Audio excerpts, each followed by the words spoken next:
Hop, contact. Ça marche. Yes!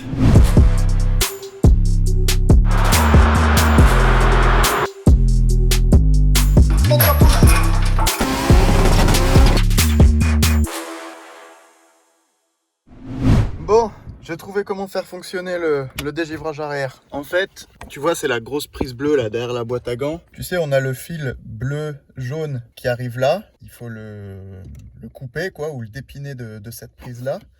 Et il faut le relier directement sur la boîte à fusibles. Tu vois la prise jaune là? Et ben, il y a un fil bleu-jaune aussi. Donc, je vais te mettre un petit schéma là, quelque part par là pour que tu comprennes un peu mieux. Il sera aussi bien sûr disponible dans la description. Le bleu-jaune qui arrive sur la grosse prise bleue là-bas derrière, il faut le retirer de là-bas et faire en sorte qu'il arrive directement ici. Donc là, j'ai fait le test avec un fil en extérieur avant de tout couper, de tout raccorder pour rien. Donc là, je mets le contact, j'appuie et on entend bien le relais qui claque. T'entends ? Bon, du coup, après quelques tests, je viens de réaliser que mon tout premier test, à savoir relier le bleu-jaune de ça au bleu-jaune de la prise directement, bah en fait, ça fonctionne. Écoute. Du coup, la bonne nouvelle, c'est qu'on va pas avoir une grande longueur de fil à tirer. On va pouvoir faire quelque chose qui va rester là-bas derrière. Par contre, une fois de plus, bah, l'inconvénient, entre guillemets, c'est que bah, ça va lier le faisceau ventilation et le faisceau compteur, quoi. Après, on va essayer de faire ça proprement. On va essayer de rendre le truc pas irréversible. C'est pour ça que j'ai pris ces petits trucs là. Tu sais, c'est les connecteurs rapides là. C'est un peu comme les pinces.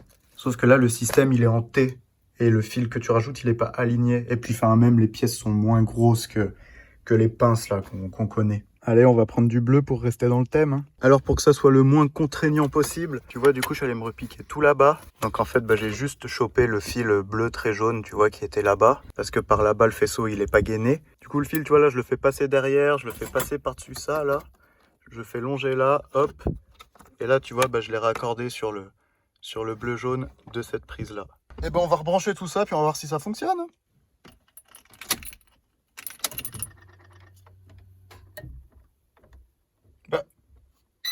Bah merde. Ah putain, à tous les coups, j'ai pas assez serré les trucs là.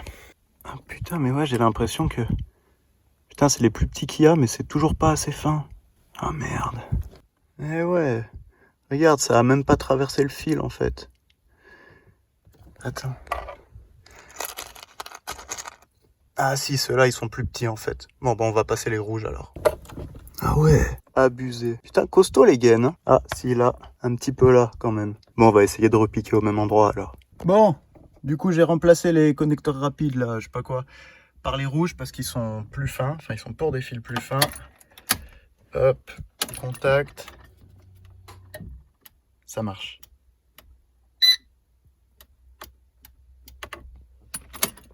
Yes! Ouais, t'as vu comme je sue?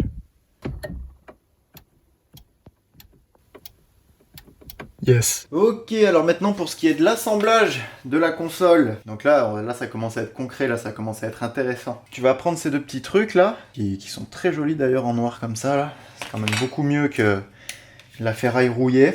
Et là tu vois, là t'as un petit trou, enfin t'as deux petits trous parce que t'en as un pour la vis et un pour le détrompeur. Donc t'as un détrompeur là et un détrompeur là. Là il faut que la patte elle soit en direction de l'intérieur comme ça. Et du coup bah de l'autre côté pareil. Voilà. Et dans l'idée, tu vois, là, ça fait le L vers l'intérieur. Et du coup, ça, pour les fixer, bah, je prends les vis noires. Parce que tu sais, il y a des vis dorées et des vis noires. Hop. Et hop. Pareil de l'autre côté. Hop. Et voilà. Donc là, à la fin, tu obtiens ça. Et puis là, bah, tu vois, ça bouge plus, quoi. Maintenant, bah, il faut que j'aille chercher mon bouton de warning. Voilà. Qu'on va tout simplement venir mettre ici. Ce qui est bien, c'est qu'on n'a pas d'adaptation bizarre à faire, vu qu'on a adapté le faisceau directement et pas l'interrupteur. Donc là, bah, c'est Bolton, hein. Tu mets là, tu mets tes deux vis. Donc après, bien sûr, quoique je pense que tu peux... Ouais, tu vois, tu peux même pas le mettre à l'envers. Tu peux même pas le mettre à l'envers. Donc franchement, si t'arrives à pas le mettre droit, faut que tu m'expliques comment tu te débrouilles. Une vis là, une vis là. Voilà. Puis maintenant, bon, on va mettre toutes les commandes là qui vont là. Donc là, bah pareil, c'est pas compliqué, hein. Donc ça va venir comme ça, voilà. Et bah ça va tout simplement venir comme ça. Donc pour la grosse partie, t'as une vis là et une vis là. Et c'est toujours les vis noires du coup, hein, parce qu'en fait les vis dorées, c'est uniquement pour les conduits de ventilation. Voilà. Donc 1, 2 et 3. Puis maintenant, bah, on va mettre les petites commandes là. Voilà, de toute façon là pareil, tu vois, t'as un petit détrompeur, une vis, un petit détrompeur, une vis. Voilà. Genre là, il bouge plus, il manque plus qu'à le visser. Mais alors du coup là, ça... Ah, donc ça sert à ça en fait. Ça viendrait... Ah ouais, ça viendrait comme ça. Là, tu vois, 1, 2, 3, 4. 1, 2, 3, 4. Ok, mais alors ça va où dans la voiture? Ouais. Putain, il est un peu tordu d'ailleurs celui-là, il a un peu reçu. Mais bon, attends, juste pour voir. Ah ouais, tu vois, ça là, tac, tac. Là, il y a une vis derrière. Ouais. Ouais, donc là, tu vois, c'est vissé à ça. Et là, on a tac, tac. Mais attends, mais c'est soudé. Ah merde. Ah, mais c'est pour ça du coup que c'est percé là. Enfin, que c'est percé en salle quoi. Genre, c'est pas un perçage d'origine. Ah ouais, en fait, c'est soudé. Ah ouais, non, mais moi les gars, je soude pas. Ouais, t'es mal les crocs. Je soude pas moi les gars. J'ai pas de quoi souder. Putain, est-ce qu'on est vraiment obligé de faire tout ça? Parce que moi, non, je vais pas repercer mon truc d'origine, ressouder et tout là. Attends. Ouais, parce que là... Ouais, non, ça tient pas que avec ça, là, quand même. Ah, si, regarde, il y a des clips aussi sur les côtés, là. On va prier pour que ça tienne juste avec les clips. Enfin, voilà, hein, vous avez bien vu, le problème, c'est qu'il faudrait souder l'autre plaque. Bon, ça fait quand même beaucoup de boulot pour 4 vis, sachant que, bah voilà, ça va déjà très bien tenir, on le sait très bien, avec les agrafes qu'il y a déjà. Ok, donc là, je viens de voir un autre truc qui coince. C'est ces 3 petits tétons, là. 3 petits tétons plastiques, ça va falloir les virer. Donc une fois de plus, ça me fait un peu chier quand même de découper des trucs de mon tableau de bord d'origine. Mais bon là, pour le coup, on n'a vraiment pas le choix pour que ça rentre quoi. Et ben, on va sortir le Dremel et zip. Pourquoi ça gêne? C'est que bah là, tu vois, ça doit venir, enfin les grilles de ventilation là, ça doit venir en fait vraiment s'emboîter dedans. Et là, bah tu vois que ça gêne, donc ça pourra pas aller dedans là aussi. Et de ce côté-là, bah en fait, ça va gêner pour mettre le bouton de warning parce que tu vois il dépasse et du coup là si je le présente tu vois que ça vient buter contre. C'est pour ça qu'il faut les faire sauter. Bah, ça me fait un peu mal au cœur quand même hein.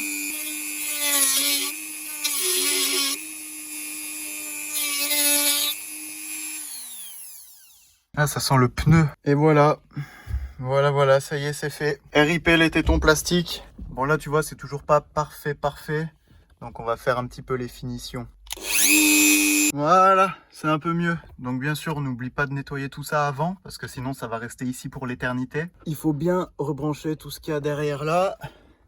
Bien rebrancher le bouton de warning. Et tu verras que bah là, il n'y a quand même pas beaucoup de fils. Donc en fait, pour y brancher, tu vois, tu passes la main là, comme ça par-dessous, et là, tu peux y brancher comme il faut. Parce que sinon, c'est un peu galère. Bon, alors maintenant, on va voir si elle clipse correctement.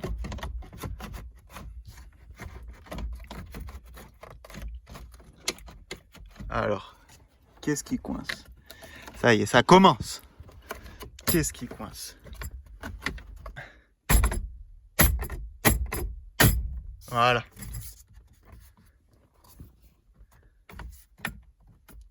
Bah ça y est. Ça y est. Ça y est, elle est en place les gars, ça y est. Là c'est bon, ça bouge plus. Donc ça tient juste avec les clips.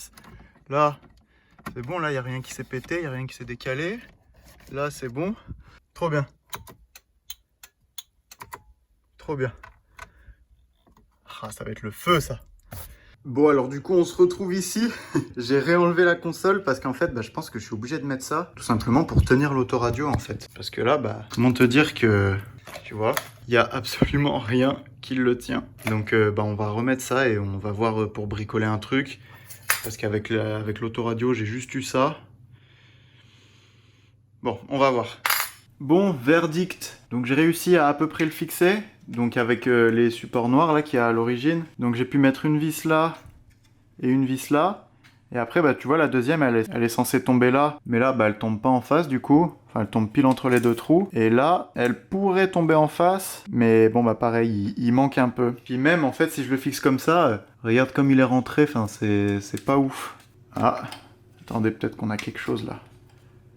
Ah ouais, ok. Oh là là, ça me donne vraiment des sales idées, ça. Tu vois ce que je veux dire ou pas, là? T'imagines, tu te fais un vide-poche, là? Oh, putain, ouais, tu te fais imprimer un vide-poche en 3D, là. Tu le mets là, et dès que t'en as plus besoin, hop, tu remets le poste devant. Après, bon, voilà, bah, pour s'en servir, si tu fais pas trop le bourrin, ça va, ça bouge pas. Et dès que tu veux le remonter, hop, t'appuies sur le haut, là. Hop, tu l'attrapes. Non mais attendez, ça sera un truc de ouf, là. Mais bon, ça n'empêche que c'est quand même vilain, quoi. Vu comme ça, et le cadre qu'ils m'ont filé avec, bah, il rentre pas. Ouais, niveau autoradio, je sais pas trop quoi faire, du coup. Ou alors, vraiment, on peut pousser le délire jusqu'au bout, hein, de...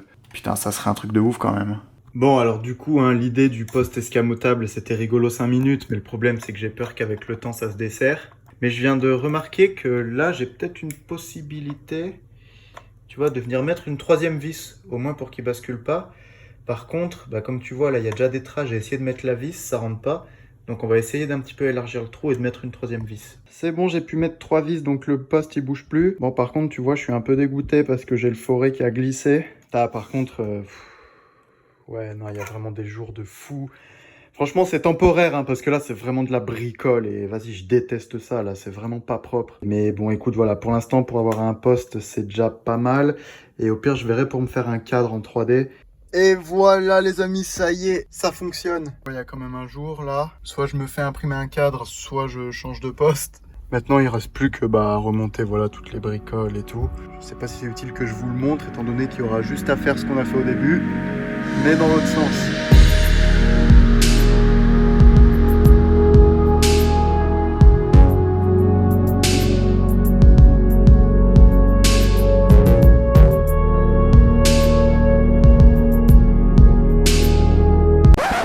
Bon, je maintiens qu'avec cette autoradio, c'est vraiment vilain. Bref, il me fallait absolument un nouvel autoradio. Alors je sais pas si vous savez, mais dès qu'on veut un poste Android pour une voiture, il faut forcément passer par de la chinoiserie, parce que les grandes marques comme Alpine, JVC, Kenwood, à ma connaissance, ils font pas de poste Android, ils ont un OS dédié en règle générale. Donc du coup j'ai fait mes petites recherches, le premier autoradio qu'on a utilisé, donc ça c'est vraiment le pire, le plus bas de gamme et tout. Après, j'ai failli craquer pour un poste de la marque Pumpkin. Donc en soi, ça présentait plutôt bien parce que voilà, bah, le prix est plus élevé que les autres. Il y a une vraie marque, un vrai site et tout. Sauf qu'en fait, bah, quand tu creuses un petit peu et que tu regardes les avis, bah, tu vois qu'il y a déjà certains autoradios, même pas mal d'autoradios qui ont déjà pris feu. Donc Pumpkin à bannir. Et j'ai fini par tomber sur cette marque, Atoto. Et franchement, je suis vraiment très agréablement surpris. Alors, cette vidéo n'est pas sponsorisée, hein. J'aimerais bien vous dire que c'est le cas, mais malheureusement non, je l'ai payé. Donc il s'agit d'un Atoto S8 Ultra. Alors pourquoi le Ultra, donc le plus cher? Parce que moi je voulais pouvoir y mettre une carte SIM dedans, tu vois? Pour pas me faire chier à toujours devoir faire partage de connexion avec ton téléphone, ça marche une fois sur deux, ça coupe, bref. Là, je monte dans la voiture, j'ai tout de suite Internet. C'est la classe, non? Donc du coup, pour vous parler rapidement de cette autoradio, franchement, c'est le feu.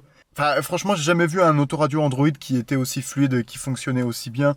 Enfin, là, vraiment, c'est une dinguerie, ce poste. Et puis, enfin, comme vous voyez, hein, il fit quand même vachement mieux. Il est beaucoup mieux attaché derrière. Il est livré avec plein d'accessoires, plein de trucs différents pour le fixer d'une manière ou d'une autre. Enfin voilà, vraiment, bon après tous les accessoires qu'on connaît, bah voilà, les câbles USB, les trucs caméra de recul, machin. Donc du coup, moi j'ai mis aucun accessoire sauf les antennes.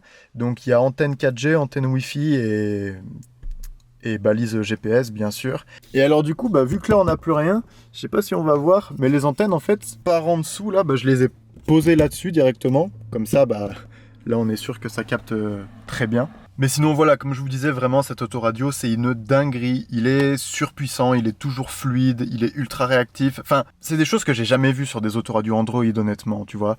Parce que j'ai essayé plusieurs autoradios indines, Android, avec l'écran qui sort et tout. J'ai essayé bah, le double DIN que t'as vu un peu plus tôt dans la vidéo, c'est une catastrophe. Alors que celui-là, bon bah tu vois, je te montre rapidement, hein, mais tu vois, tu vas sur le menu, regarde comme c'est fluide. Et pourtant, tu vois...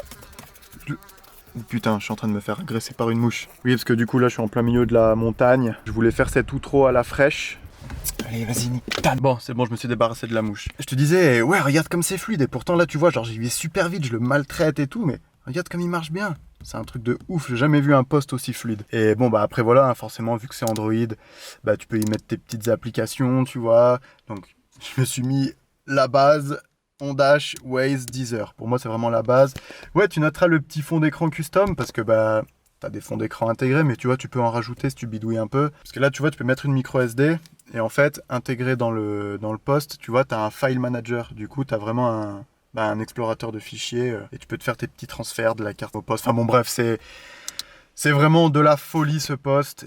Après voilà le petit Ondash, hein. Je sais pas si vous connaissez Ondash. J'aimerais bien vous faire une vidéo là-dessus parce qu'il y a vraiment beaucoup de choses à dire. Enfin c'est en fait voilà hein, tout simplement un système de monitoring intégré à la voiture, mais ça permet d'avoir vraiment beaucoup d'infos. Tu peux avoir tes logs et tout. T'as juste à brancher en fait le petit émetteur Bluetooth ici là, et après bah, ça communique avec le poste. Malheureusement l'application Ondash elle existe que sur Android, d'où l'intérêt d'avoir un autoradio Android. Et ce qui est cool par contre c'est que si vous avez un téléphone Android, bah, vous n'êtes pas obligé de vous faire chier avec un autoradio Android en fait. Tu peux y mettre directement sur ton téléphone, mais vu que moi bah, j'ai un iPhone, autoradio obligé. Non, vraiment c'est le top. Et puis enfin tu vois comme ça finit bien là, ça finit vraiment bien la caisse quoi, j'adore. Même des fois, si ça vous intéresse, je vous ferai une vidéo exclusivement sur cette autoradio, parce qu'il y a vraiment plein de choses à te dire, plein de fonctionnalités et tout. Je me dis que, tu vois, après tout ce qu'on vient de faire là, toute cette installation de console double DIN, bah, il fallait quand même un autoradio qui tienne la route et qui soit beau, tu vois, parce que si c'était pour mettre une chinoiserie de merde qui marche pas... Voilà, là on a vraiment un système intégré à la voiture qui est relié à internet par la 4G, qui est très performant. Ah, il y a l'assistant Google aussi, il y a l'assistant Google, bah oui, j'ai juste à faire ça et je lui dis ramène-moi à la maison. Bon après là t'as capté, au milieu de la montagne il n'y a pas internet. Je vais aussi vous expliquer pourquoi j'ai un petit peu mis du temps à sortir cette dernière partie, parce que j'ai eu une petite galère avec l'autoradio. Donc depuis tout à l'heure je vous dis que c'est de la bombe, mais j'ai eu une petite galère, je vous explique. Le premier que j'ai trouvé, donc c'était un Atoto S8 Ultra V1. Enfin, Gen 1, parce qu'il y a eu un Gen 1 et un Gen 2. En fait, tu les reconnais par rapport à l'emplacement SIM. Tu vois, sur les Gen 2, l'emplacement SIM, il est en façade, alors que sur les Gen 1, il est derrière l'autoradio. Donc, faut tout démonter à chaque fois que tu veux changer la carte SIM. Bref, le premier que j'ai reçu, il était en parfait état, juste le lecteur carte SIM, il fonctionnait pas, ce qui était derrière. Donc, du coup, j'ai fait SAV, tout ça, et ils m'en ont renvoyé un autre, mais cette fois en Gen 2, donc bénef pour le coup. Et ouais, franchement, le SAV à Toto... c'est les boss, vraiment rien à dire. Et du coup voilà, j'ai dû attendre 2 semaines pour recevoir le nouveau, le temps de renvoyer l'autre, qui contrôle, machin, qui m'envoie le nouveau. Enfin bon, vous connaissez la chanson du SAV. Mais voilà, c'est pour ça que je sors cette dernière partie que maintenant. Bon les gars, on arrive à la fin de cette série de vidéos sur l'installation de la console double DIN. Vous avez remarqué que c'était des vidéos pas très fun, pas très dynamiques, voilà, c'était des vidéos un peu longues, sans musique, tout ça. Mais parce qu'en fait, je voulais vraiment vous filmer tout de A à Z, que vous voyez un peu toutes les galères que vous allez pouvoir possiblement rencontrer, vous montrer que en fait c'est pas tout beau tout rose, c'est pas tout machin, qu'il y a forcément des galères, des trucs qui demandent un peu de réflexion. Mais là, justement, je pense que ces 3 vidéos valent le coup dans le sens où on a vraiment fait le tour de tous les problèmes qu'on pouvait rencontrer en fait. Genre vraiment tous. On en a résolu, je dirais 95%, parce que voilà, tout fonctionne. On a trouvé comment faire fonctionner le dégivrage arrière. Le seul bémol à la rigueur qui reste, c'est que le bouton de warning, il s'allume pas dès que je mets les phares. Alors, je sais pas si vous avez déjà vu la vidéo où j'installe les manos dans la voiture, mais j'avais passé beaucoup de temps à expliquer ça. C'est que sur la boîte à fusibles, en fait, il y a des emplacements accessoires. Et chaque emplacement a des propriétés bien spécifiques. Donc, tu as un emplacement 12 volts permanent, tu as un emplacement 12 volts après contact, tu as un signal de luminosité. Enfin, moi, j'appelle ça comme ça, je sais pas comment ça s'appelle, mais signal de luminosité, c'est en gros, quand tu mets les phares, ça envoie un signal. Donc, tu vois, par exemple, quand tu mets les phares, tu as la luminosité de l'autoradio qui se baisse. Voilà, ça, c'est un signal de luminosité. J'ai essayé de me repiquer sur l'emplacement signal de luminosité et d'y brancher au cul du warning. Bon malheureusement ça s'allume toujours pas. Donc je sais pas pourquoi, il y a peut-être une masse à tirer quelque part, mais je sais pas, c'est bizarre parce que sur le faisceau US directement, tu vois, il y avait juste un fil rouge qui arrivait. Donc pour moi un fil rouge, il n'y a pas de piège, c'est juste une arrivée de 12 volts constante et il n'y a pas besoin de masse ou quoi. Mais écoute, même en reliant directement sur la boîte à fusibles, dès que j'allume les phares, non, ça m'allume toujours pas. Alors après, j'avoue, j'ai pas contrôlé, peut-être que c'est l'ampoule qui est morte. Voilà. Peut-être que l'ampoule est morte. Donc, je vous laisserai refaire le test. Donc, c'est l'emplacement 3. C'est l'emplacement 3 de la boîte à fusibles, je crois. Donc vous essayerez au pire de relier un fil sur l'emplacement 3 de la boîte à fusibles et de le mettre sur le fil rouge qui manque sur notre warning. Et puis vous me direz si vous ça s'allume. Mais voilà, en tout cas tout ça pour dire que ouais cette vidéo a été un peu longue et pas très fun, mais je le répète, c'est que je voulais vraiment passer par toutes les étapes, vraiment que vous vous rendiez compte du chantier que c'est, parce que c'est un truc que tu peux difficilement faire en une après-midi. Après peut-être, hein, justement, maintenant vous avez une vidéo, donc peut-être que vous pourrez le faire en une après-midi, parce que vous vous ferez pas piéger par des trucs, vous saurez directement où il faut aller, vous saurez directement ce qu'il faut prévoir comme matériel, comme comme accessoire, comme fil, comme coste, tout ce que tu veux. Et puis voilà, en tout cas j'espère que vous avez quand même kiffé cette série de vidéos. C'est une vidéo que je vous promettais depuis... Que je vous promettais? Oui, c'est une vidéo que je vous promettais depuis très longtemps. Et elle est enfin là, donc j'espère qu'elle vous aura plu, qu'elle vous aura été utile. J'espère que ça vous encouragera à faire cette modification, parce que vraiment, c'est vraiment le top, quoi. Puis je pense avoir à peu près fait le tour, hein. Qu'est-ce que j'aurais oublié de dire?